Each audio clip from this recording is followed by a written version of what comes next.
काल ग्रामीण पोलीस स्टेशनमध्ये दुपारी जवळपास 12 वाजता एक रिपोर्टिंग झाला की एक हडको एरिया मधून जीवन घोगरे साहेबांना घेऊन गेलेला आहे काही लोक, ज्यामध्ये की व्हाईट स्कॉर्पिओचा वापर झाला होता.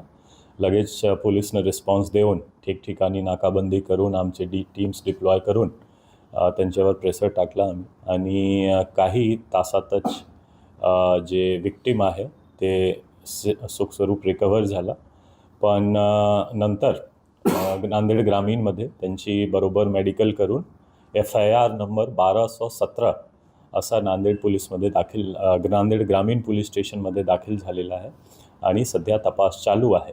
आणि त्यामध्ये जे स्कॉर्पिओचा वापर झाला होता आणि जे 7 आरोपी होता ज्यांनी घेऊन गेला होता ते 7 आरोपी तसेच जे स्कॉर्पिओ हा सर्व आम्ही सीज केलेला आहे आणि त्यावर आता तपास चालू आहे. स्कॉर्पिओ सोडून अजून काही आरोपी पण हस्तगत झाले? 7 आरोपी त्यामध्ये अरेस्ट केलेला आहे आम्ही रात्री डिटेन करून.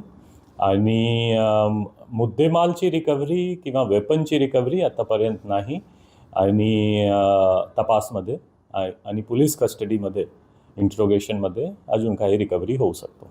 सध्या फिर्यादीची अशी तक्रार आहे की त्या 7 आरोपींनी आमदार चिखलीकर, माजी आमदार मोहन हंबर्डे व प्रवीण पाटील यांच्या सांगण्यावरून मारहाण केली. फिर्यादमध्ये शेवटी 3 नाम पण दिलेलं आहे.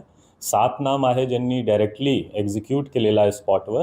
तसेच त्यांचं म्हणणं आहे की 3 लोक जे नाव तुम्ही घेतला ex-MLA, करंट MLA आणि एक त्यांचे ते असा 3 नावसुद्धा दिलेलं आहे. त्यांच्यावर सुद्धा तपास आणि इन्व्हेस्टिगेशन प्रॉपर होईल.